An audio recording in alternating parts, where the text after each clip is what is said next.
Walter White is one of the most interesting characters ever written for fiction. Someone you want to root for, but actions so despicable and an attitude so ridiculously annoying that it makes you hate him nonetheless. If you had only a couple of words to describe Walter's personality traits, then what would you say?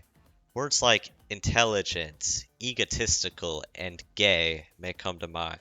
But there's another side to Walter we don't know very well, but a part of him that I believe is the reason he chooses to do all of the things he does. Walter White is freaky.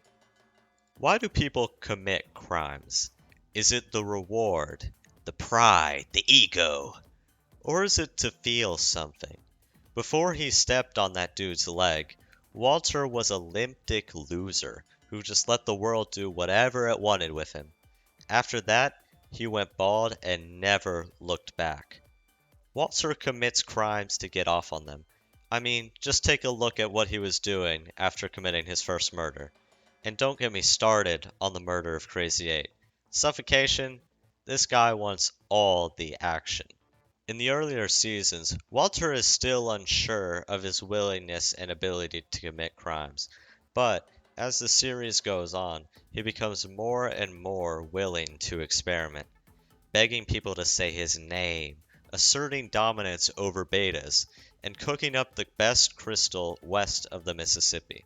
As he goes on, his thirst for committing crimes and the way they make him feel continue to mount, running people over with his car, selling thousands of pounds of meth, and even getting himself a criminal negligence charge when he didn't save Jane. The death of Jane isn't when he realized he liked crime, but when he fully embraced it, and his freakiness only continued to rise from there.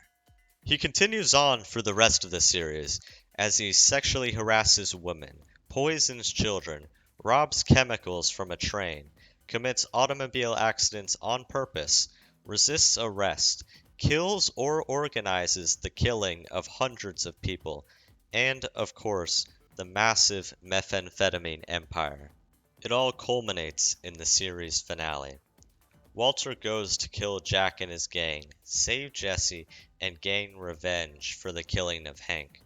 Walter redeems his killstreak reward and gets himself a sentry gun, using it to kill the gang by using his intelligence to rig it up to shoot automatically. Walter gets so insanely horny that it only takes minutes for him to pass out. Believers of this theory, and high intellect fans of the series, know that Walter didn't actually die, but went into cardiac arrest and entered a years-long coma where he eventually killed himself in his sleep due to his inability to commit crimes and the depression that came with it.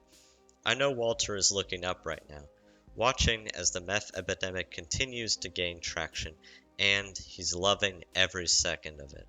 However, there is a scene within the same episode, but earlier, that cements this quote unquote theory as basically truth. When Walter enters Skylar's home to give her the coordinates for Hank's grave, he says two things that are very important. The first is pretty well known, the claim that he did it for himself, that he committed the crimes because he was good at it and enjoyed it. But there's another sentence that gets swept under the rug but is very important for this discussion.